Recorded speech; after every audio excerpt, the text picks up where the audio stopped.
Bom dia, tudo bom, gente? Espero que estejam bem, tenham tido uma linda manhã. Vamos continuar.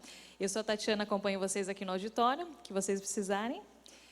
Nós vamos dar início agora à atividade P44, que tem o tema Fale para outro, ver e gere ação, com a Joyce Baena. A Joyce ela é sócia fundadora da La Gracia Design, além de ser consultora e palestrante e facilitadora de planejamento e roteiro estratégico, formada pela PUC São Paulo em Comunicação Social, AB, e em PE. Ela tem palestras Capacita RH, Comunicação Interativa, IPT, Comunicação Inteligente. Além disso, Fórum de TED, como o designer pode facilitar a vida do seu aluno. Bate-papo, ela é formada sobre Storytelling, Livrarias Martins Fontes, Saraiva e Cultura, Comunicação Inteligente, além de ministrar cursos para Votorantim, Tigre, Leão Alimentos, Honda, Coca-Cola, entre outras empresas. Eu gostaria que vocês tenham uma excelente atividade e recebam com muito carinho Joyce Baena. Obrigada. Obrigada. Obrigada, Joyce. Tudo bem, pessoal? Bom dia a todos. É uma alegria muito grande estar aqui com vocês, poder dividir um pouco do conhecimento, poder dividir um pouco de tudo que a gente vai aprendendo ao longo da vida. E eu queria dar 2 recados só antes de começar. Eu deixei um papelzinho em cima da cadeira. O que vai acontecer com esse papelzinho? Vocês podem anotar perguntas que vocês tiverem ao longo do caminho. E no final a gente vai ter uma urnazinha que vai ficar onde? O pessoal lá fora vai recolher junto com a avaliação. E vocês podem deixar essa pergunta lá. O que a gente vai fazer com isso? A gente vai montar um webinário para vocês terem as respostas dessas perguntas. E, além disso, a gente vai montar um e-book com as respostas para mandar para vocês. Ok? Então, o que vocês quiserem perguntar, podem anotar no papel. Quem não achou o papel, se quiser anotar numa folha também, é muito importante colocar o e-mail e o nome, tá? Para a gente poder entrar em contato depois. Bom, como eu falei, estou muito feliz de estar aqui, né? E eu gostaria de começar essa palestra perguntando para vocês. Vocês gostam de estar no controle? Gostam? É bom, né? É bom estar no controle das coisas? Pois é. Só que essa questão do controle causou um problema muito sério na minha vida. Quando eu era criança... O que foi? Mais para baixo? Não tá? Assim? Tá bom? Tá bom? Bom, quando eu era criança, eu sou de Maringá, no Paraná, e em 1983, eu tinha 7 anos de idade e entrei na escola. E eu conheci muitas crianças, mas especialmente 2 amiguinhas. E uma delas, que eu não vou dizer qual é que está na foto, porque eu não vou entregar a pessoa, né? Ela começou a desenvolver uma espécie de controle sobre a minha pessoa. E todos os dias ela chegava para mim e falava assim: você não vai brincar com as outras crianças. Você vai brincar só comigo. E eu era muito quietinha, sabe aquela criança franzina, tímida pra caramba? Todos os dias eu tentava brincar com a Michelle, que ela era minha outra amiga, mas a Patrícia vinha e batia em mim. Um dia, eu cheguei em casa com arranhão, no outro dia com roxo. A gota d'água foi quando eu cheguei com uma mordida no ombro. A minha mãe viu aquela mordida, aquela marca do dente da Patrícia no meu ombro e falou assim: você vai aprender a se defender. Você tem que aprender a se defender. E eu vou dizer para você, se você amanhã chegar mordida, arranhada, seja lá o que for, eu vou bater em você. O que uma criança de 7 anos faz? Será que isso tem a ver com controle? Controle de um lado, uma criança tentando controlar você, controlar com quem você fala, e do outro lado, a minha mãe tentando me controlar porque ela queria me ajudar, na verdade, né? Mas, de qualquer maneira, ela também estava tentando fazer com que eu me defendesse, porque ela queria que eu aprendesse a controlar a minha própria vida, as coisas que eu ia fazer, controlar como as pessoas iam lidar comigo. E aí, a partir desse momento, eu entrei num processo de recolhimento, porque eu não sabia bater, eu não tinha perfil disso. E eu comecei a pegar minha lancheirinha, andar no Colégio Santa Cruz, que era o colégio que eu estudava em Maringá, e eu chegava lá no final do parquinho e tomava meu lanche sozinha. E durante muito tempo foi assim. A primeira festa de aniversário que eu dei na minha vida foi com 30 anos de idade, porque eu não conseguia mais falar com as pessoas. Eu virei CDF, porque a única pessoa que eu achava que gostava de mim na escola era o professor. Então, eu adorava os professores. E eu comecei a ler muito, ler gibi, quadrinho, e me apaixonei por histórias. E foi nesse processo que eu começo a perceber como o controle afeta a nossa vida, como o controle pode nos levar a ter experiências que nos traumatizam. Mas isso acontece porque a gente foi criado dentro desse modelo de controle, né? É a mãe que aprendeu com o pai dela que ela precisava controlar o filho. Como é que é o nosso modelo escolar? Como é que era o nosso modelo escolar? Porque eu imagino que quem tem filho aqui já não tem tanto esse modelo, né? As cadeiras, todas uma atrás da outra, o professor falando e a criança quieta, escutando. Como é que eram os nossos trabalhos lá atrás? E alguns trabalhos ainda são assim, aliás, muitos trabalhos. Você se torna especialista num pedaço daquilo que está sendo feito. Né? Tempos modernos, quem assistiu? Então, você tem que ser muito bom em fazer, em executar aquilo que você está fazendo. Por quê? Porque você tem um chefe falando o que tem que ser feito. Nesse modelo também, todo esse modelo, na verdade, ele surgiu com a Revolução Industrial, mas ele também surgiu com a imprensa.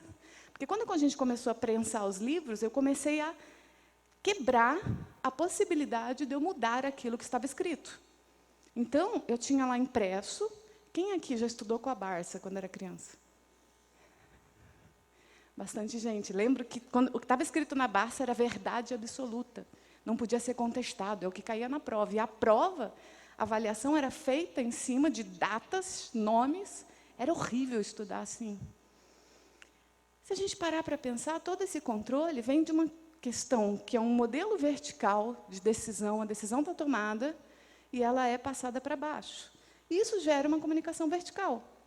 E essa comunicação de vertical, a ação, que é o tema dessa palestra, é executar. Eu tenho que ser um bom executor. E por isso que a comunicação é vertical. As pessoas que estão lá só vão ficar quietas, elas não podem falar. E esse tipo de comunicação é trancada dentro de um quadrado. Por quê? Porque eu quero controlar os outros. Agora, a gente tem que começar a pensar que os nossos filhos serão a última geração que vai se comunicar verticalmente. Eu imagino que tem filho pequeno aqui, a coisa já está bem diferente, né? Pois é. A gente tem que jogar fora esse cara. Por quê? Internet. Em 1984, uma empresa começou a mudar a nossa vida. Algumas empresas começaram a mudar a nossa vida. Quando foi em 1998, nasceu o Google. E em 2004, a gente começou a usar ele com mais frequência. Qual foi a grande questão aí? Informação disponível. Alguém que já usou isso aqui? A gente consegue imaginar o que é virar internet depois de um tempo? Quando a gente abriu o ICQ lá e começava a brincar, de conversar um com o outro, a gente imaginava o que ia ser hoje. Você digita lá, pintura de unha. Cara, aparece milhões de páginas sobre pintura de unha, aparece milhões de páginas sobre tudo. Ou seja, onde é que fica a comunicação nessa história? Porque eu não tenho mais uma pessoa com a verdade absoluta. O Google, ele me dá milhões de informações que milhões de pessoas colocam. A gente não sabe mais o que é verdade, a gente não sabe o que é realidade, a gente confia em alguns meios, mas a gente tem isso hoje na palma do nosso celular. Outro dia, um aluno meu falou assim que o filho estava na escola e o professor falou assim, essa daqui é a Capela Sistina, e botou na tela do PowerPoint. O aluno virou, não, essa daí não é a Capela Sistina, já mudou. Ele falou assim, não, como assim? Ele falou, está aqui, ó, no meu celular, eu fotografei há 2 meses atrás. E aí, como é que você faz?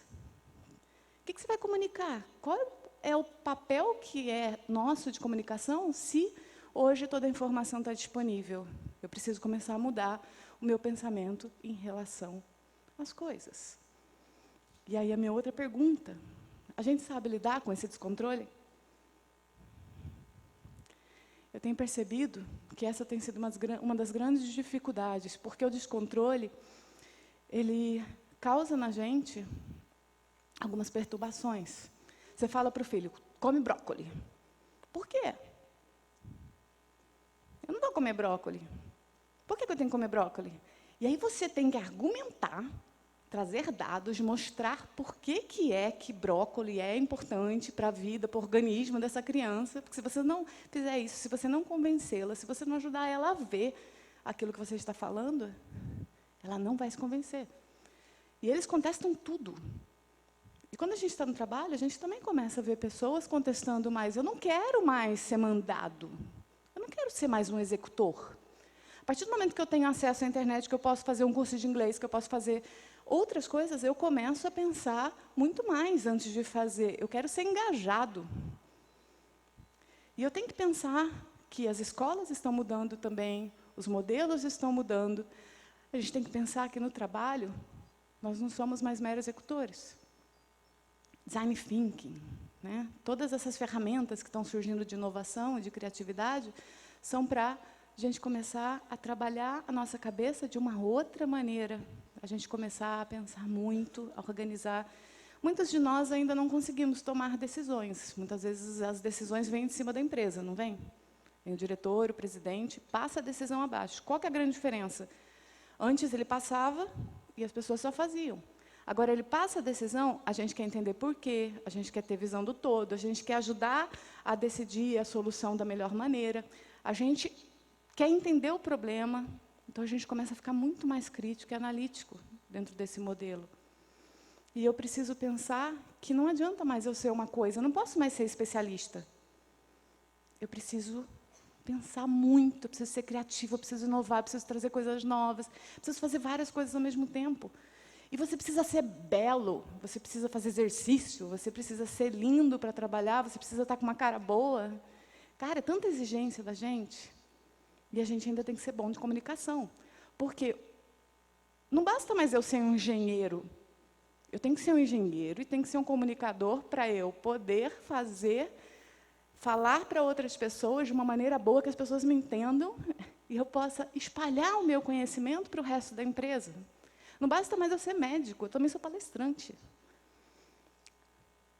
A comunicação está mudando junto com tudo isso. E aí, esse modelo vertical, esse modelo impositivo, ponto de exclamação, ele passa a dar papel para um outro modelo. Antes eu era receptor, agora eu sou o quê? Questionador. Eu quero saber, eu quero entender por quê. E aí a gente começa a pensar, tá bom, essa comunicação ela é mais horizontal, assim como as empresas estão começando a se organizar para serem mais horizontais. Não é mais só um que decide, é muita gente. E aí eu trouxe um pedacinho de um filme, não sei se vocês já assistiram, Minha Mãe é uma Viagem. Alguém já viu? Não? Algumas pessoas sim, né? Trouxe um pedacinho desse filme para a gente começar a entender o que é que esse modelo vertical fez com a gente. O personagem está passando por um momento em que ele quer vender um produto. E ele vai fazer uma apresentação. Ele teve a oportunidade, marcou uma reunião, e ele vai fazer uma apresentação. Andrew Brewster, we're ready for you. Thank you.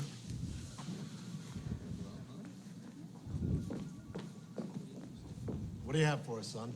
What I have for you is a groundbreaking product that Kmart has the opportunity to have on its shelves before anyone else has it on their shelves. First, some background information on me. I have a master's degree in chemistry from UCLA. For the last 3 years, I worked at the Environmental Protection Agency, and trust me, I didn't stay 3 years because of the ladies. I stayed because I was fascinated by the work I was doing there. Primarily, that was the sustainable technology sourced by renewable resources. I know what you're thinking. Boring chemistry alert, right? Wrong! One day, I had a breakthrough. I created a microemulsion suspension that harnessed the natural cleaning power of coconut oil, palm kernel oil, and soy. Not soy sauce, but soybean oil. This comes together to create what I like to call. Can you see that? I thought the tail would be smaller. Can you see it? ScioClean. ScioClean. Science and clean in one word. I'm not looking for a big. Very thorough.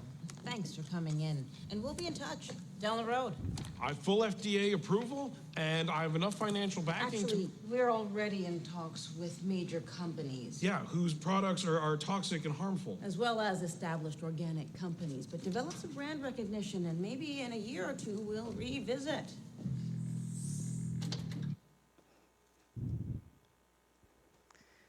E aí, ele conseguiu ação? Agora, como a comunicação é horizontal, eu gostaria de escutar de vocês o que vocês acham que deu errado. Vocês podem me ajudar?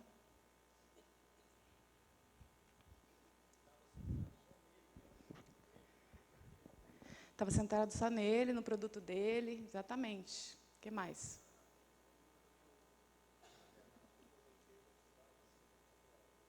Exatamente, ele estava centrado no produto dele, nas questões técnicas que ele queria falar e não nas questões que a empresa precisava. Quem mais falou ali?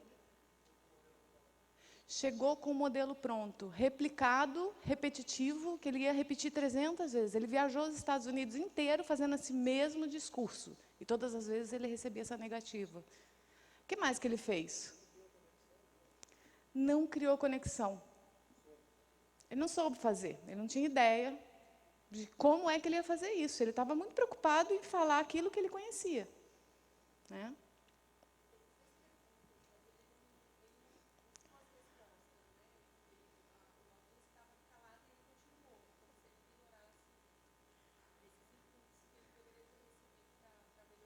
Exatamente. Eu tenho que, se eu faço uma pergunta, eu tenho que esperar o outro trazer a resposta para mim, processar essa resposta dentro do modelo horizontal e entregar isso de volta. Só que a gente não aprendeu isso na escola.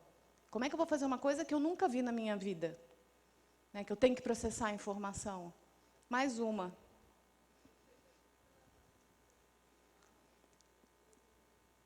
Não fez nenhuma leitura de expressão facial, de movimento corporal, nada. Ele simplesmente estava conectado nele, fechado nele, dentro do universo dele. Ok, isso ainda faz parte do modelo vertical. O que isso está acarretando para a gente? Se a gente olhar um pouquinho ao redor, se a gente olhar um pouquinho pela nossa janela, a gente vai perceber que todos os problemas que a gente tem tido dentro das escolas, invasão das escolas, os problemas políticos que a gente tem tido, tudo vem em função de um modelo vertical de centralização de poder, onde poucos decidem a vida de todo mundo. Só que as pessoas não aguentam mais. Porque a gente já é horizontal e a gente ainda tem um modelo vertical batendo na nossa cabeça. E como é que são as reuniões, as apresentações, os eventos dentro das empresas que vocês participam? São legais? Super divertidos? Sempre a gente aprende um monte de coisa e fica mega empolgado quando sai de lá para fazer e agir aquilo que o nosso comunicador está passando? Só que não, né? A gente tem coisas... a empresa fala assim, vamos fazer a convenção de final do ano. Teremos 2 dias de convenção, várias palestras com pessoas que vão trazer cases, situações e novos aprendizados. O que a gente pensa? Nossa Senhora, eu vou ter que ficar sentado lá, escutando a pessoa falar um monte de coisa que não faz o menor sentido para mim. Um monte de siglas que eu não entendo. A pessoa fala, eu não consigo ver nada. Por quê? Porque é muito focado no modelo vertical. Não é culpa das pessoas. Elas realmente ainda acham que aquilo é o real, aquilo é o legal, aquilo funciona. Eu estive anteontem, numa empresa em São Paulo para dar um treinamento. E o pessoal falou assim, nossa, a gente vai ter que refazer todos os treinamentos da empresa. A empresa tem quase 200 mil funcionários. Eles descobriram, fizeram uma pesquisa no ano passado, E olha só, esse processo começou ano passado, e agora no meio do ano saiu o resultado das pesquisas todas, que todos os treinamentos não estão funcionando.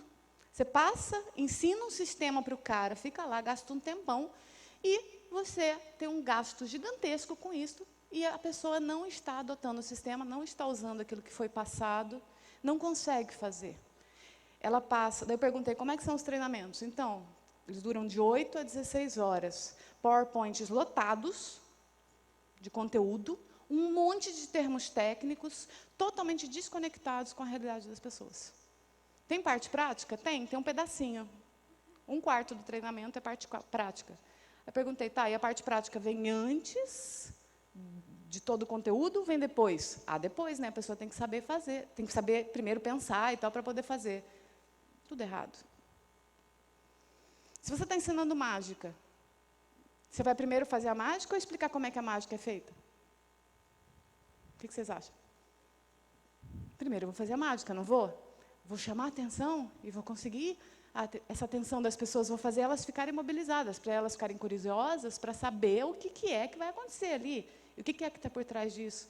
Só que a gente faz comunicação exatamente o contrário. Primeiro a gente explica, passa um monte de dados e não sei o quê, e depois a gente faz a mágica.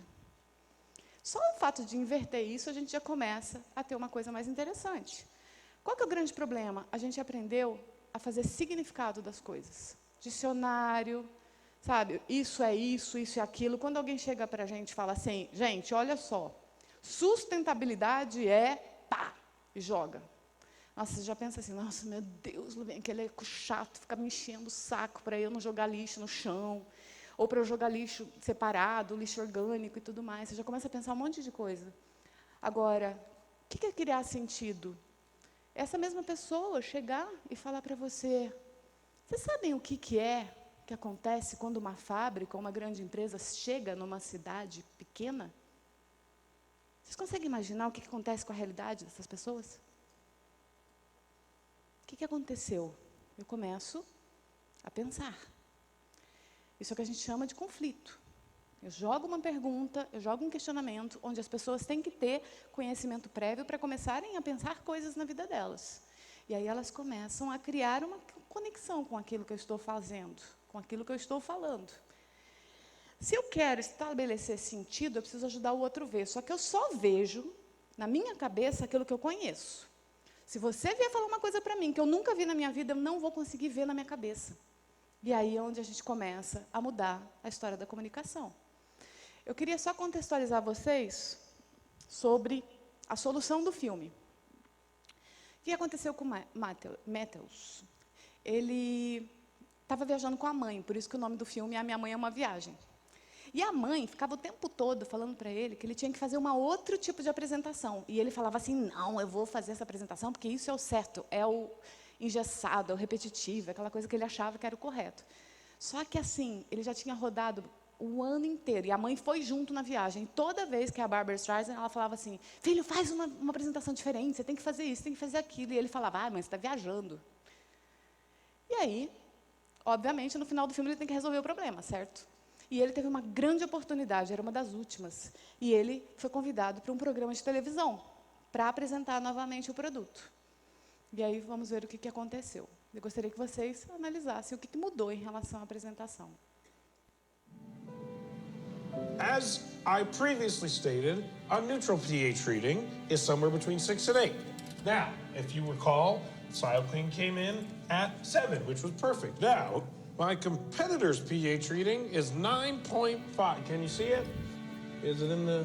I don't know if you're zooming in on, but it says 9.6, which is high. And it, I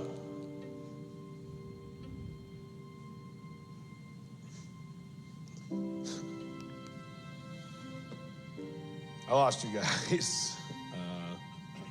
I totally lost you guys. I see, yeah, that lady's sending an email. I've completely lost you, and I think I know why I lost you guys. It's because this sucks, and it's boring, and it's full of a bunch of sciencey stuff that no one really cares about. So, why don't I try this? Just tell me about yourself, Amy. Do you have kids? Do you have any pets or anything like that? Yes, I do. I have a dog and a little girl. Okay, what are their names? Mr. Pickles and Gabriella. Oh, that's funny. If I have a daughter, I'm going to name her Mr. Pickles as well. So let me ask you, you probably go through great pains to prevent Mr. Pickles and Gabriella from dying, if I'm not Well, mistaken. yes, right? I would. Is this what you normally clean your house with? It's whatever's on sale. It's usually blue or yellow or something would be like correct, yeah. yes. Well, here's the problem with that. It's extremely poisonous, and it's really dangerous. And I can show you statistics and experiments that prove that my product doesn't only clean better than those, but it's safer. But if I've shown you one thing, it's that that is really boring. So instead, I'll just do this. Let's do that for the experiment.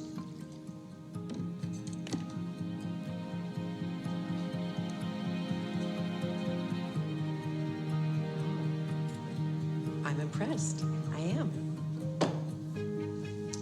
SioClean is the best cleaning product that's ever been invented. It's completely natural, it's completely safe, and it cleans better than any product on the market. If any of my competitors are making the same claim, all I say is come on TV and drink your product. But I don't think you will, because no one wants to shit blood on TV.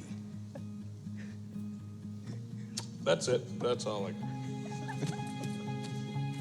SioClean. It's safe, it's non-toxic, and you can drink it. And cut.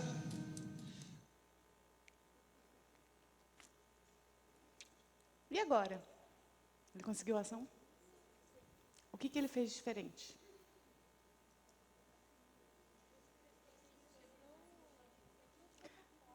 Prestou atenção no público dele. Boa. O que você falou?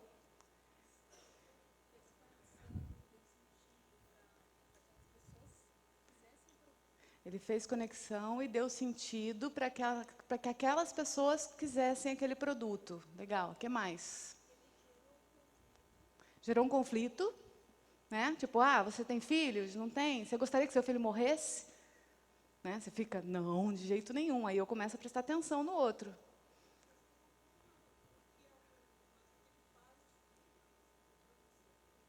Exatamente, as pessoas não compram um produto, mas elas compram o que ele faz para você, ou o que ele evita, também. Mais algum ponto que vocês perceberam?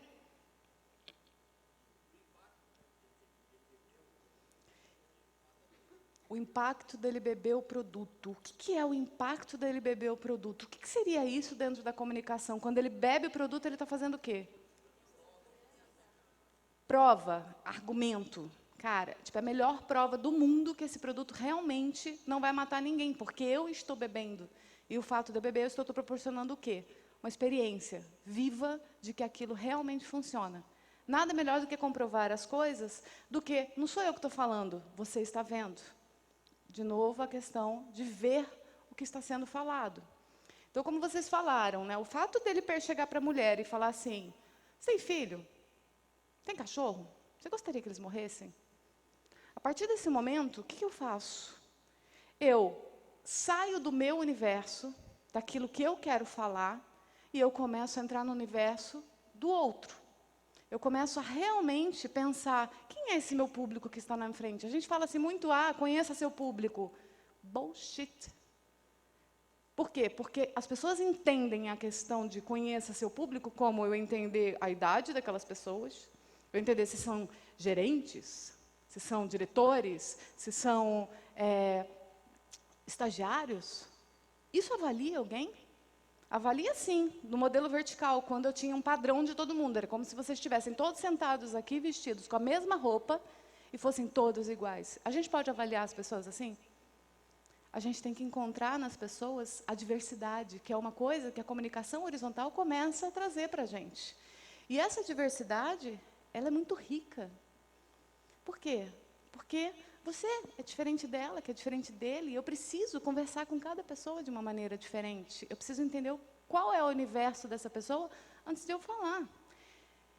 E isso não é só no mundo corporativo, isso é em qualquer momento da nossa vida. Quantas vezes a gente está casado com uma pessoa há 10, 20 anos, mas eu não conheço mais aquela pessoa? Porque aquela pessoa mudou.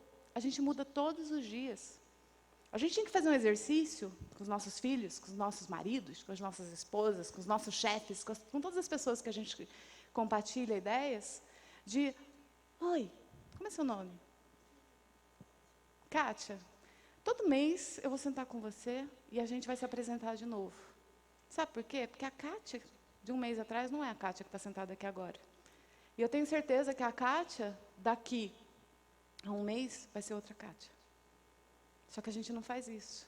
A gente estipula padrões e a gente trata as pessoas iguais por cargos, por salários, por algum tipo de roupa que essa pessoa usa. A gente cria rótulos e a gente não pensa realmente na empatia que a gente tem que ter quando a gente está se comunicando. Então, o fato dele olhar para ela e pensar no Sr. Pickles, na Gabriela, ele começa a estabelecer uma identificação aí. Quando ele bebe água, ele cria uma experiência palpável. O que ele fez aqui? Ele estabeleceu um limite. E ele criou um cenário, um conflito, para que aquelas pessoas que estavam ouvindo ele começassem a se identificar com essa informação que ele está falando e se abrissem. Porque a gente tem modelos mentais na nossa cabeça que são muito fechados. Cada um de nós juntou experiências, modelos ao longo de uma vida inteira.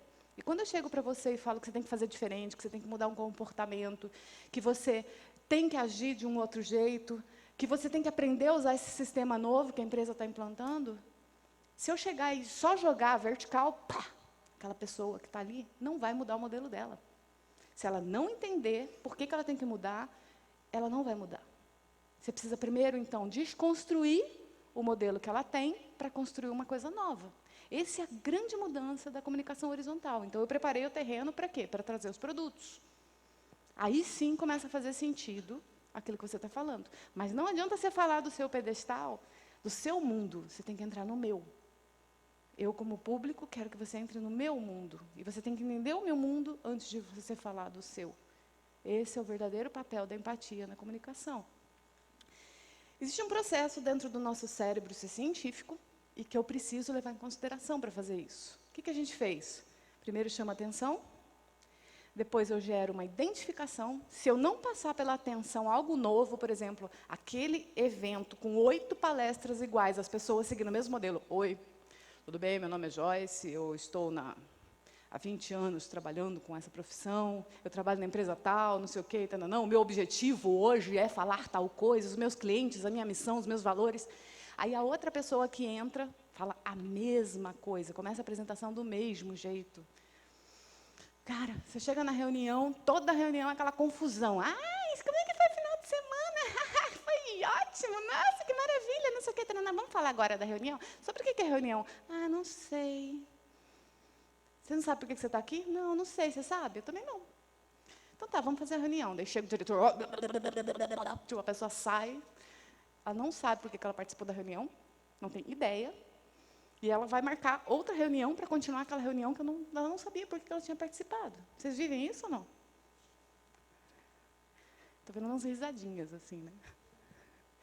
É meio isso. Por quê? Porque não tem nem essa fase de atenção. Cara, tinha que chegar um e-mail diferente, assim, entendeu? Olha só, essa reunião, a gente vai resolver problema tal.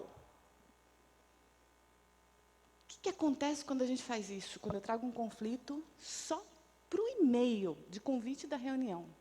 Teve uma aluna minha que falou que fez isso, ela reduziu 35% do número de reuniões que ela participava. Sabe por quê? Porque quando chegava o e-mail, se uma pessoa olhasse esse e-mail e falasse assim, nossa, eu já resolvi isso, um mês atrás, ninguém está sabendo?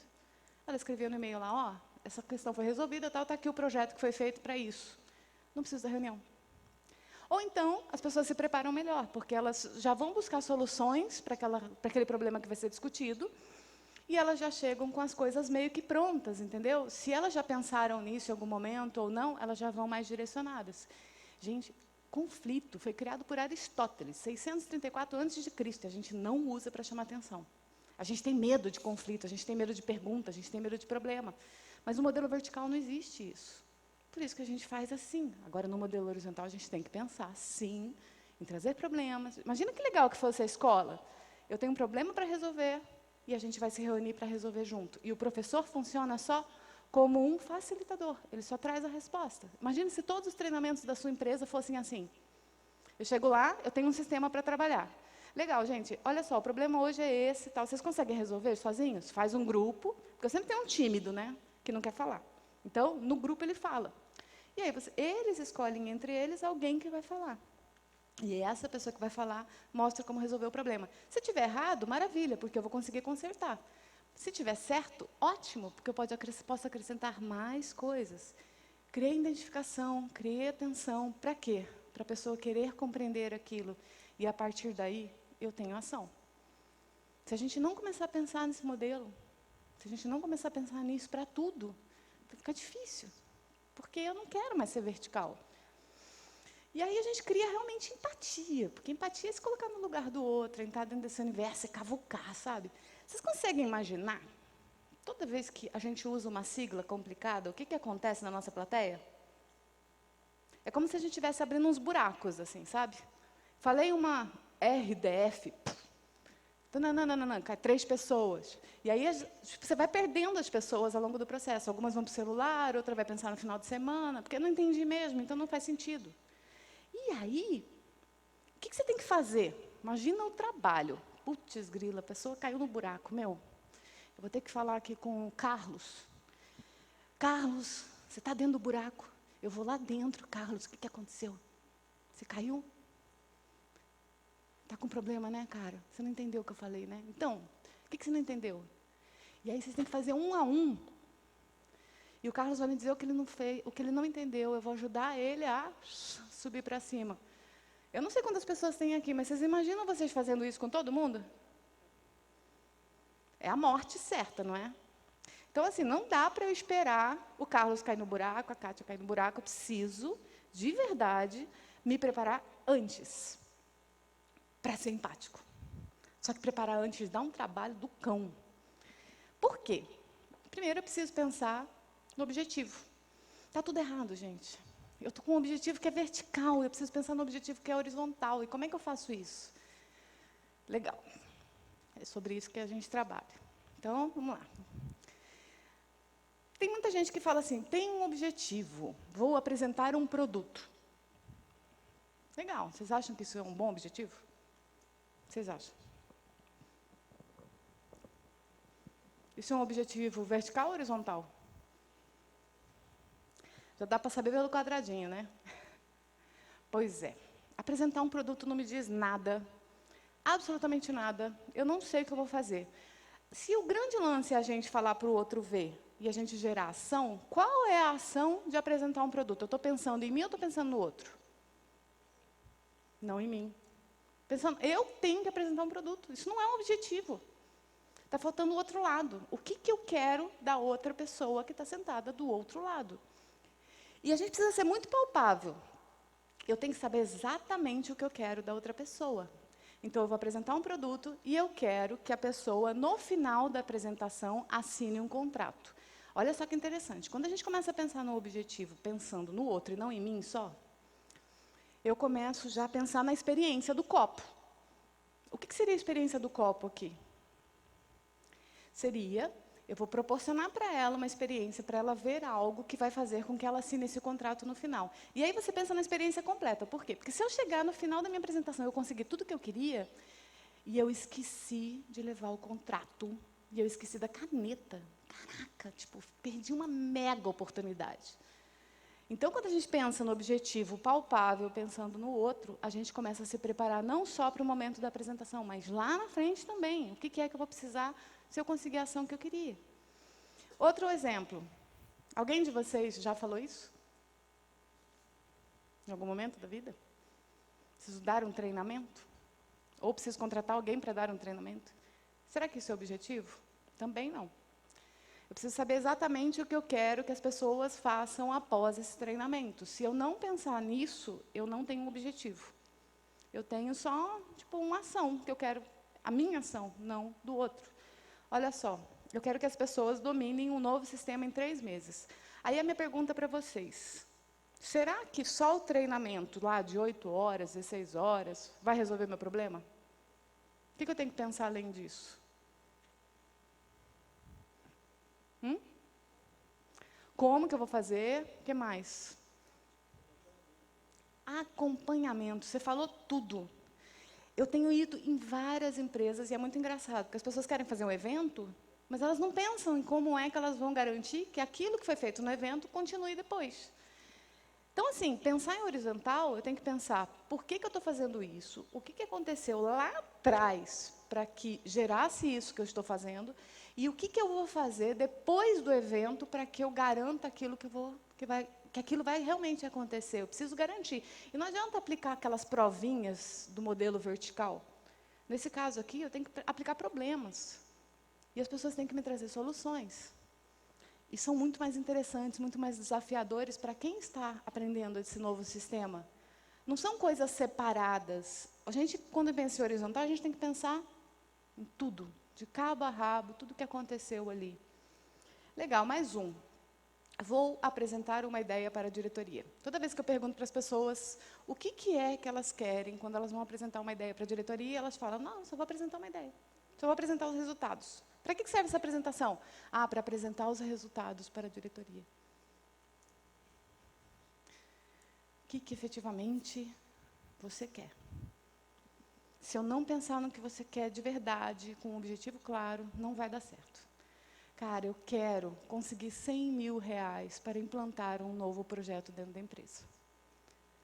A gente tem uma tendência aqui no Brasil a meio que esconder as coisas. Você bota as coisas embaixo do braço, e você vai lá, você tenta, mas não tenta, sabe? Aquela coisa meio, está com o pé lá na frente, mas está com o pé atrás. Ser claro e objetivo tem a ver com isso. Mas essa objetividade, ela não adianta ser maquiada, entendeu? Ela precisa ser real. Você precisa realmente ser claro naquilo que você está falando, você precisa ajudar a outra pessoa a enxergar onde você quer chegar com aquilo. Então, assim, tudo isso tem a ver com objetivo, mas, legal, definir meu objetivo, eu tenho que começar um outro processo aí, que é pesquisar o outro. Então, pesquisar o outro para quê? Para definir cenários e conflitos. Como é que eu pesquiso uma pessoa se eu não tenho muita clareza se essa pessoa conhece ou não tal assunto? O que vocês acham que a gente tem que fazer? Uma pergunta. Como é que eu pesquiso pessoas que eu não tenho muita certeza quem são elas, o que elas têm que fazer? O que eu tenho que fazer com a minha comunicação nesse caso? Ou quando são muitas pessoas muito diferentes umas das outras? Como é que são os meus cenários e conflitos, quando eu não tenho certeza? Alguém tem alguma ideia? Ser simples, alguém falou. Legal, ser simples significa que eu vou ter que lapidar muito para chegar na simplicidade. Porque não é fácil ser simples. Uma coisa é ser simplista, pegar a primeira coisa e jogar para o outro. Outra coisa é ser simples. Eu vou lapidar, deixar bonito, né, fazer 1 milhão de coisas para eu chegar realmente nessa simplicidade. E o que a simplicidade tem a ver com cenários e conflitos? Ela tem que ser universal. Quando eu falo de pai, de filhos, de cachorro, eu toco muitas pessoas. Por isso que os comerciais, as propagandas que tem criança e cachorro, gente, é matador. Pega todo mundo pelo rabo. Por quê? Porque as pessoas, em algum momento, já foram crianças, em algum momento têm um filho, um sobrinho, alguém, mesmo que não tenha filho, né? E aqueles que não gostam, tudo bem, eles são minoria. Então, você vai em conceitos universais, você vai trabalhar com conceitos universais. Então, eu vou ficar pensando, pô, o que é um bom cenário, um bom conflito? É eu me perguntar, o que é que aquele público está sofrendo, e é essa palavra, sofrimento humano. O que essas pessoas estão sofrendo hoje no dia a dia delas, que faz com que elas, sem o meu produto, elas não consigam resolver?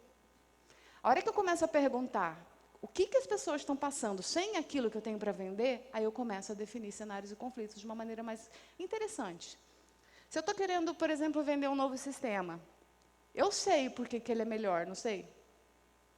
Mas será que eu pesquisei com as pessoas e perguntei para elas o que é que elas, como é que é agir com o sistema hoje? Para entender delas se elas estão tendo algum tipo de dificuldade, alguma coisa que elas gostariam de fazer com aquilo. Algum tipo de sofrimento, porque é um sofrimento, o negócio não está resolvendo o teu problema, entendeu? Então, quando você pega isso, putz, você tem uma ferramenta maravilhosa, porque você gera identificação. Você fala, gente, olha só, a situação é a seguinte, vocês estão vivendo hoje isso, toda vez que vocês tentam aplicar o botão, clicar no botão lá, o botão não funciona. Então, a gente está trazendo um sistema que vai resolver isso de uma vez. Por quê? Porque você conecta com o modelo mental do outro, você quebra esse modelo, desconstrói e traz algo. Então, quando você traz a próxima parte, que é os teus dados, as tuas informações, aquilo começa a fazer sentido para o outro. Mas eu nunca posso partir do meu modelo, tenho que partir do modelo do outro. Pesquisar dados para a gente construir argumentos. O que é um bom argumento? O que faz um bom argumento? Ele convence. Mas como é que eu te convenço de alguma coisa? O que está por trás? Qual é o segredo? Ser autêntico. Eu tenho que enxergar o benefício dentro da minha cabeça primeiro, porque senão eu nunca vou te convencer, certo? Sim, porque vai fazer sentido, legal, mas ainda não é isso que vai garantir que um argumento realmente convença o outro. Em cima de fatos e evidências. Quando eu tomo o copo d'água, eu realmente estou provando para você, sem quase falar nada, aquilo que eu quero dizer. Como é que eu posso fazer isso para as pessoas? Eu tenho que pensar em experiências reais que façam com que essas pessoas vivenciem na cabeça delas aquilo que eu estou dizendo, mas eu só posso fazer isso pensando em experiência. Eu só posso fazer isso quando eu realmente comprovo o fato. E aí eu costumo brincar com os alunos que a gente tem que tirar o nosso da reta. Quando você tira o seu da reta, você resolve o problema. Sabe por quê? Porque não sou eu que estou dizendo. É o fato. Está lá a matéria, a pesquisa, a experiência que eu fiz em sala. Quando você traz alguma coisa externa a você, a gente começa realmente a traduzir essa informação de uma maneira mais interessante. Vocês têm ideia do que seria isso aqui?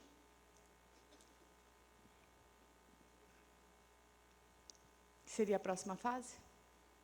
Olha aqui, a gente está só falando das coisas que tem por trás de qualquer comunicação que eu for fazer, coisas que eu tenho que pensar toda vez que for fazer uma comunicação. Vocês conseguem pensar o que seria o design da ideia?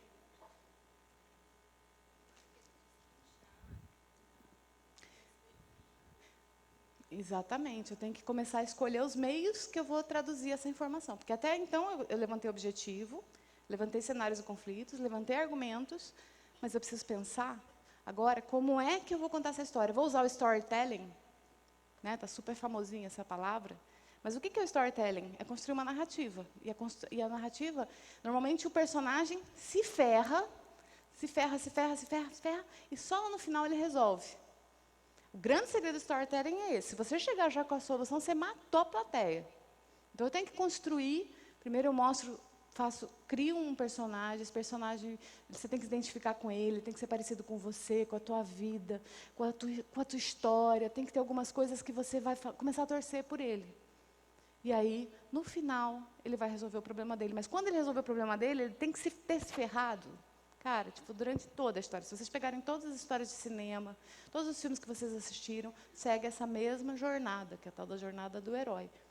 Então, o design da ideia é pensar nisso e pensar em tudo que você vai fazer. É levar o papel para a sala para assinar o contrato, é levar a caneta, é pensar no copo, é pensar em tudo que você vai fazer. É desenhar realmente a tua ideia antes de você começar a executar. Porque na hora que você for executar, você já vai ter essa experiência pensada, sugerida, na ordem certa. E aí a gente vai começar a executar, que aí tem outros trabalhos aqui dentro da execução que são diferentes. Que aí, quem falou simplicidade aqui do lado, tem a ver com isso.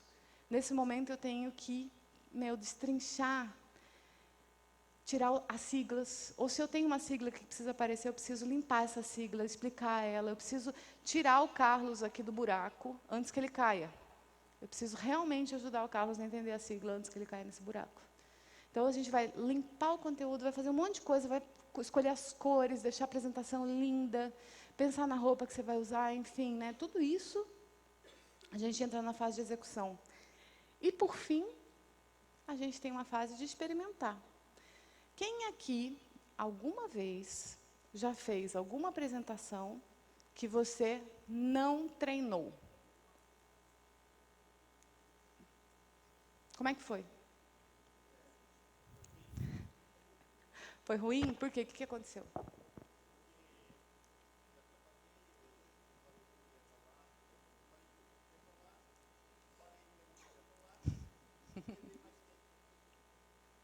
Você levou mais tempo que você tinha, falou coisas que não eram para falar, esqueceu coisas que eram para falar e, enfim, teve vários problemas. Você levantou a mão aí atrás. Aham. Deu super certo?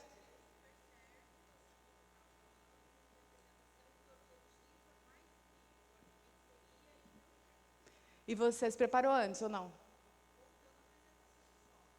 Quanto tempo você levou para montar essa apresentação?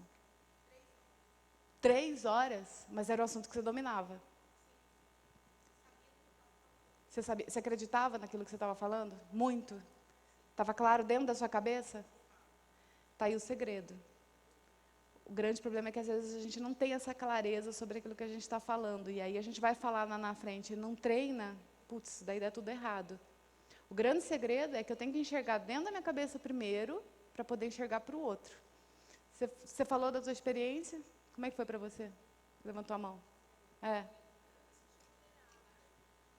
Ah, peraí, desculpa. Fale. Aham.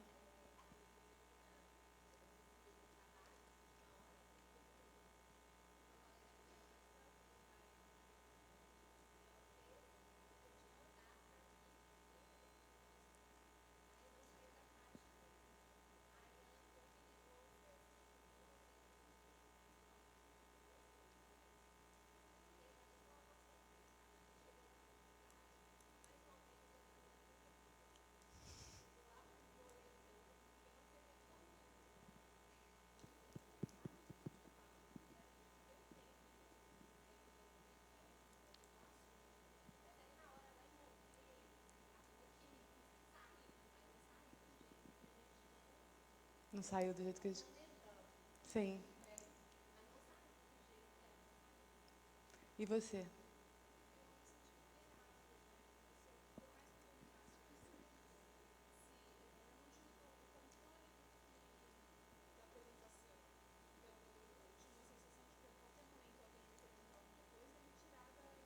Da tua zona de conforto. Exatamente. Tem um ponto aí que é importante que você falou, que o que acontece?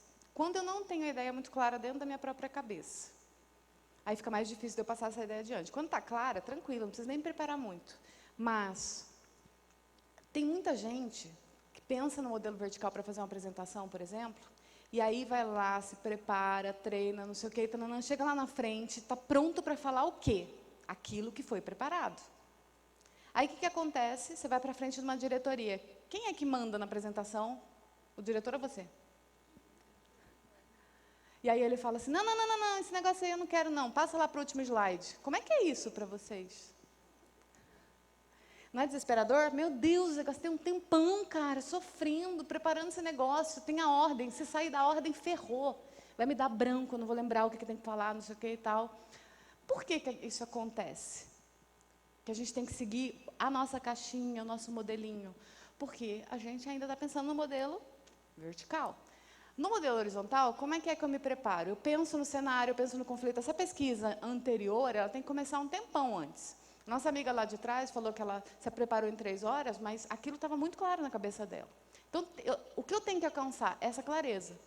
Eu tenho que realmente olhar para aquilo, entender quem é o público, entender quem é o outro. Às vezes não precisa nem de uma apresentação. Um bate-papo vai resolver. Mas na hora que eu estou ali naquele momento, eu tenho que estar, livre daquilo que eu preparei. Principalmente em frente a um diretor, em frente a um presidente.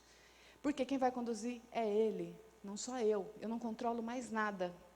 Aliás, vocês estão percebendo o que eu estou fazendo aqui? Eu não sei como é que vão ser as respostas. Eu programei alguma coisa com você antes? Programei alguma coisa com você? Programei com você, Kátia? Carlos, eu te falei que eu ia te jogar no buraco? Esse que é o lance. Como é que a gente consegue conversar com as pessoas durante uma palestra, durante um bate-papo, durante qualquer situação em que você vai fazer uma apresentação? Você precisa dominar muito o assunto. E a sensação... Tem um cara que chama Gary Reynolds, que eu não sei se vocês já ouviram falar dele. Ele tem uma empresa no Japão que chama Zen Presentation. Ele tem vários livros sobre apresentação. E ele fala que aqui na frente a gente tem que se sentir nu. Como é se sentir nu na frente do outro?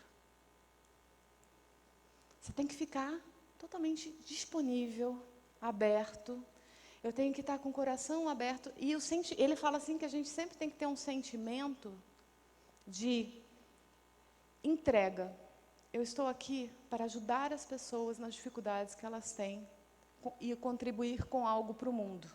Quando a gente realmente se sente assim, dentro da nossa empresa, dentro do nosso negócio, em qualquer coisa que a gente vai fazer, esse processo de experimentar se torna muito mais prazeroso para a gente. E, com certeza, mais prazeroso para o outro. Porque, do outro lado, eu tenho pessoas horizontais. E elas querem participar, elas querem trocar. E quem não quer, eu também vou respeitar. Mas eu preciso estar aberto para isso. Eu preciso estar aberto tanto para fazer a minha apresentação de cabo a rabo, quanto para trocar e mudar de slide se for necessário. Então, dentro desse modelo, o que acontece? A ação significa colaborar com algo. Eu não tenho mais um executor do outro lado, eu tenho um questionador.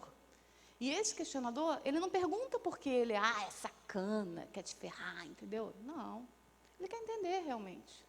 Eu só posso me engajar com algo que a empresa está me propondo se eu realmente entender por que eu estou fazendo aquilo. Esse é o novo modelo de pessoas que a gente está vivendo. Vocês são RHs, né, a grande maioria, pelo menos. Vocês convivem com pessoas. E essas pessoas querem muito mais, cada vez mais, colaborar. Então, quando eu mando um treinamento para o outro e falo assim, vai ter um treinamento dia tal hora, e você faz isso, não sei o que, tananã. Eu estou usando o modelo horizontal ou vertical? Agora, quando eu faço uma pesquisa dentro da empresa, eu analiso a necessidade das pessoas, elas me dizem, elas decidem o que elas querem fazer, e aí a gente começa a pensar de forma realmente colaborativa, a gente começa a ter uma mudança de comportamento. Por quê? Porque eu me sinto inserido. Dentro desse modelo de comunicação, eu tenho uma coisa de conexão. Vocês já ouviram falar de uma escola que se chama Escola da Ponte? Já? Tem alguém fazendo o curso deles agora? Não?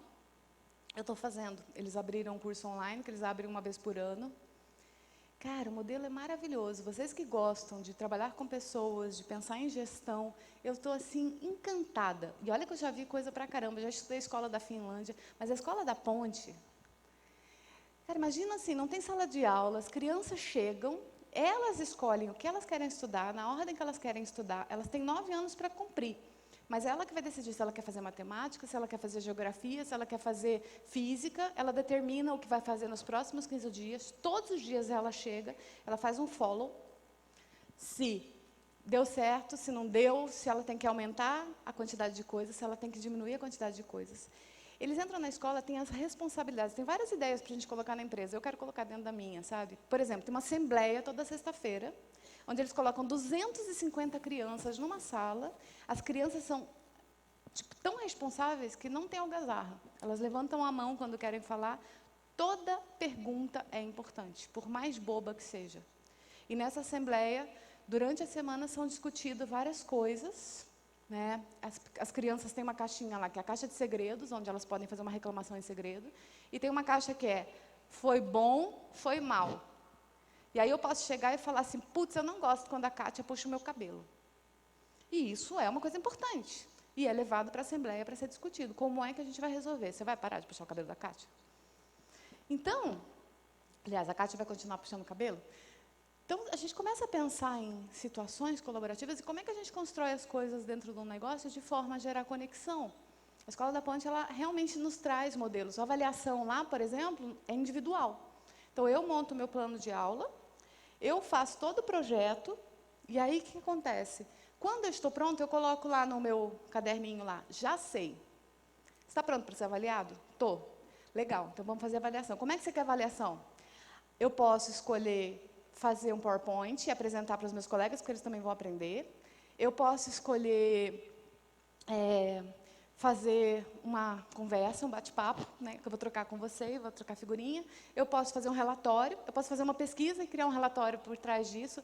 Não existe dissertativo. Dissertativo não é aquele... Como é que a gente fala? Aquelas continhas que você vai marcando X na resposta certa. Hã? Alternativas, né? Múltipla escolha, exatamente. Não existe isso nessa escola em Portugal. Então, todas as avaliações são feitas em função do conhecimento daquele aluno no tempo dele e de maneiras diferentes, onde eu realmente analiso se aquilo foi aprendido. São modelos interessantes para a gente pensar em treinamento, por exemplo, dentro das nossas empresas. Então, assim, fica a dica, se a gente estudar, eles têm esse curso que é como é que é a didática da Escola da Ponte. E a coisa mais legal, pensando em EAD, é que quando você entra no curso, e essa ideia dos papeizinhos aqui surgiu por causa disso, você não tem material. Olha que loucura, você vai fazer um curso online e não existe material. Como é que faz? Eu vejo um texto que eu vou ler, e a primeira coisa quando você entra, assim, é um vídeo que eu fiquei entrando e saindo toda hora, e eu não sabia se estava certo aquele vídeo, que era uma música do Gilberto Gil, pedindo para você não ter pressa. Falei, gente, não é possível, com um PowerPoint meio tosco, assim, sabe, passando umas imagens, tocando uma música do Gilberto Gil falando, cada coisa no seu lugar, no seu tempo, vai com calma, não sei o quê, tanana. Você vai escutando a música, vai te acalmando, sabe? E eles falam, reduz o seu ritmo, faz esse curso no seu tempo. Achei maravilhoso isso. Porque nessa ansiedade que a gente anda vivendo, a gente quer se comunicar rápido, a gente quer fazer tudo muito rápido. Mas, cara, calma, volta para trás. Pensa um pouco no que você está fazendo e faz direito, sabe? Mas faz no seu tempo. Não é incrível isso? E aí a coisa mais legal é que você começa o curso e aí você lê o texto e você começa a fazer pergunta. Todo dia você entra lá e tem um monte de pergunta das pessoas. Tem 361 pessoas fazendo o curso ao mesmo tempo. Todo dia tem as perguntas, aí você clica na pergunta que você gostou, ela sobe no ranking. E todo dia o orientador ele vê as 6 principais perguntas e ele responde em forma de podcast ou texto. E aí você recebe isso no seu e-mail. Então, todo dia tem um monte de pergunta e resposta. Conflito e soluções. É muito legal. Primeira semana, você ambienta. Segunda, você fala com pais, professores, ex-alunos.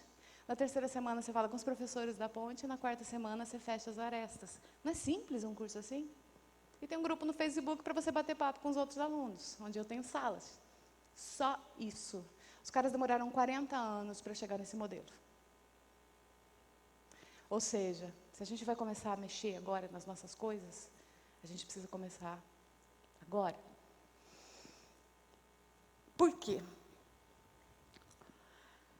A gente está falando de comunicação horizontal, né? Então, está acontecendo uma outra coisa no mundo, nesse exato momento que a gente está sentado aqui. O que essas empresas têm em comum? Eu pergunto para vocês.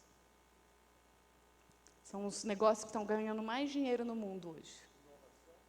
Inovação. O que mais? O que você falou? Conectividade? Exatamente.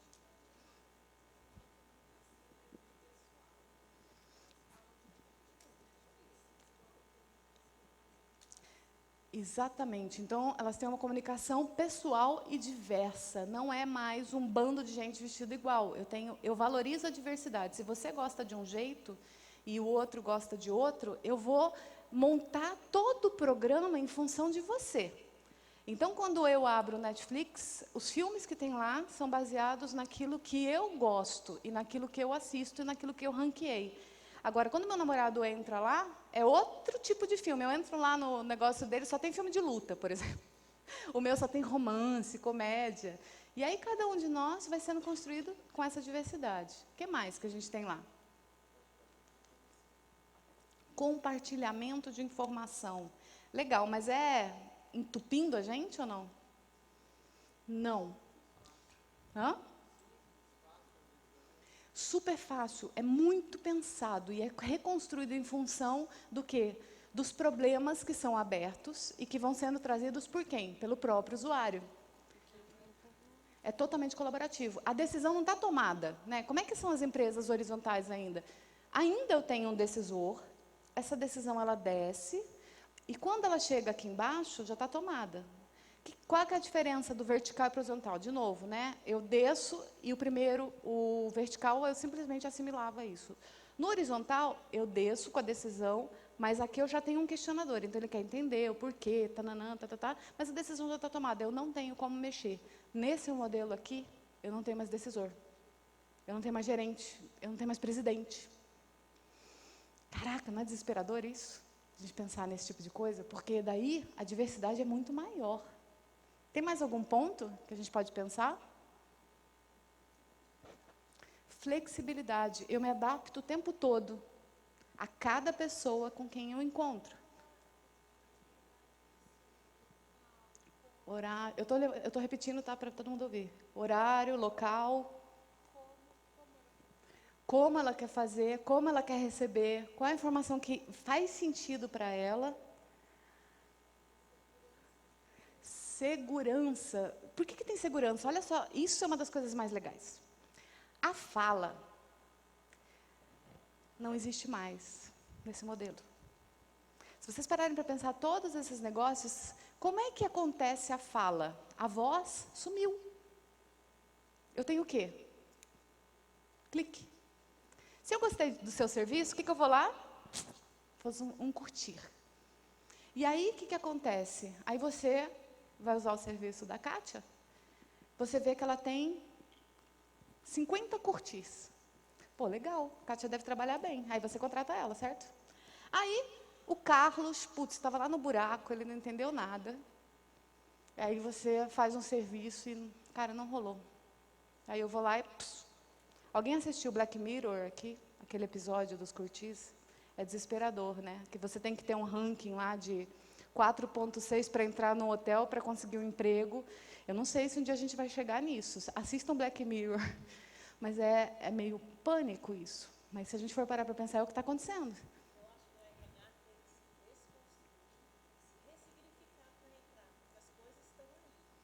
Exatamente, o RH tem que eu vou repetir, tá? Tem que se reconstruir, se desconstruir, se ressignificar para poder agir dentro desse novo universo. Exatamente. Eu trouxe aqui algumas palavrinhas que eu acho que fazem parte desse novo modelo. Curadoria. É tanta informação, que a gente, quando a gente pensa na nova comunicação, a gente tem que fazer realmente uma curadoria. O que é importante, o que é relevante, não sobre o meu ponto de vista, mas sobre o ponto de vista do outro, cada outro. Quando a gente pensa em nunca está pronto, não. Tipo, ó, o Waze está me mandando para a favela. Eles mexeram na plataforma, já está evitando a favela, já marcaram alguns territórios que são perigosos, ou seja, a gente está usando hoje com mais segurança, com mais tranquilidade. Clique ao invés da fala. Cada vez mais, eu não quero ligar para uma empresa e ficar, meu, que saco, não está funcionando o serviço, não sei o quê. Não, eu quero dar um clique. Entendeu? Eu não quero. E eu vou comprar se tiver muito clique, legal. Se não tiver, eu não vou comprar. Se tiver muita estrelinha, legal. Se não tiver nenhuma estrelinha, tem algum problema ali. O clique, só o clique. Quanto mais a gente pensar nisso, dentro dos EADs que a gente for fazer, dentro das coisas que a gente for fazer, mais interessante vai ficar para o outro. O problema está aberto. Quem cria o problema é o usuário. São as próprias pessoas que trabalham dentro da empresa de vocês. Eu não posso criar o problema sozinho. Eu preciso dividir isso. E aí a gente vai para a pesquisa, a gente vai para a ouvidoria, a gente vai criar sistemas dentro da empresa para escutar mais os funcionários. A gente passa por várias coisas na empresa que é uma loucura. Os líderes estão desmotivados, você vai perguntar por quê. Eles querem fazer uma apresentação de motivação dos líderes. Você pergunta, por que eles estão desmotivados?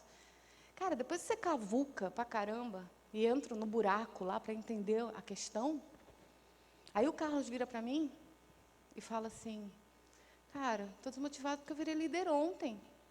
Eu não sei ser líder. Os caras me pegaram, me jogaram como líder, e aí, eu vou fazer o quê agora? E aí eu quero ser amigo da galera, entendeu? Porque eu era amigo da galera, agora a galera olha para mim e fala assim, o Carlos é o chefe, cara. Não quero mais ser amigo dele, não. Cara, você começa a descobrir que o problema está muito mais embaixo. Se você não escutar o Carlos, o João, o Fernando, a Maria, se você não escutar eles e entender quais são as verdadeiras necessidades dele, não vai dar certo. O ambiente promove a troca. Podem perceber que todos esses negócios são todos ambientes de compartilhamento. Eles não são empresas que oferecem um serviço X, não. Eles só promovem o compartilhamento. Sou eu trocando com você, né? E eu defino se você é bom, você define se eu sou bom, e a gente vai trabalhando junto, mas eu decido junto, eu crio os problemas juntos. Então, a decisão ela é construída colaborativamente. E a comunicação é um processo vivo. Eu tenho que me adaptar o tempo todo. Porque cada pessoa é única e dentro desse universo de diversidade, a gente precisa realmente estar atento a essas questões. O grande ponto é que durante muito tempo, a gente construiu ferramentas para ajudar a gente a andar, a voar, a usar um aparelho na cozinha, a cozinhar melhor, coisas que nos ajudavam a melhorar nossas mãos, nossos pés. Mas agora a gente está começando a construir ferramentas para ampliar o nosso cérebro. Isso faz com que a gente pense menos? Não, muito pelo contrário. A questão da empatia, eu até achei engraçado quando eu cheguei aqui, que estava escrito isso aqui, empatia, conectando pessoas e aproximando o futuro. Tem tudo a ver com isso. Porque eu preciso eu preciso começar a olhar mais para o outro, eu preciso me adaptar, eu preciso entender o que está do outro lado para eu poder tomar as minhas decisões. E todas essas ferramentas, essas tecnologias, elas vão nos ajudar a fazer isso de um jeito mais rápido, para que eu realmente pense na estratégia. Graças a Deus, hoje a gente tem condição de pensar muito mais naquilo que a gente está falando. Dá mais trabalho, mas é mais desafiante. E é muito mais interessante para a gente também, como ouvinte desse processo todo. A CFS, que é a comunicação que faz sentido, ela justamente vem para lidar com essas reticências. Não é mais ponto de exclamação, não é mais ponto de interrogação. Agora a gente tem uma coisa que é construída. E é essa a mensagem que eu queria deixar para vocês. Faz sentido, pessoal? Tem muita coisa para pensar, né? Eu vou dar um tempinho para vocês pensarem na pergunta que vocês quiserem fazer. Eu também estou aqui à disposição se vocês quiserem perguntar qualquer coisa. Eu agradeço a presença de todos e eu venci a Patrícia. Sim. Se hoje eu estou aqui falando para vocês, a hora que eu olhei essa sala é a maior sala que eu já palestrei na minha vida. A hora que eu olhei, eu falei assim, eu já vi o Clóvis de Barros palestrando aqui. Falei assim, caramba, eu vou palestrar aqui. E eu agradeço ao CBTD porque acendeu as luzes. Porque eu acho que sem essa troca, a coisa não funciona mais, entendeu? Então, muito legal que vocês participaram. Muito obrigada pelos comentários, pelas perguntas que vocês fizeram.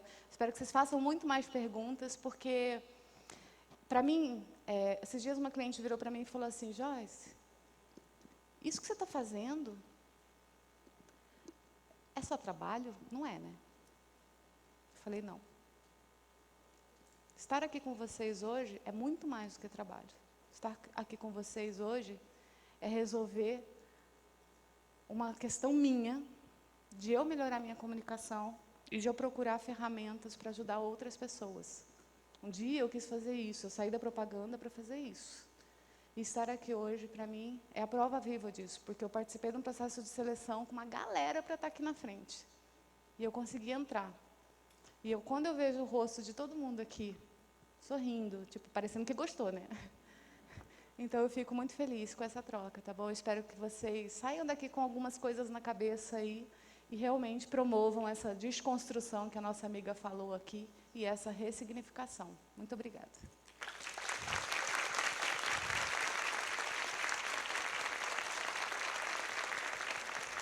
Estou aqui à disposição, se alguém quiser falar, perguntar alguma coisa, tá? Fiquem à vontade. E coloquem as perguntas no papel para a gente poder responder.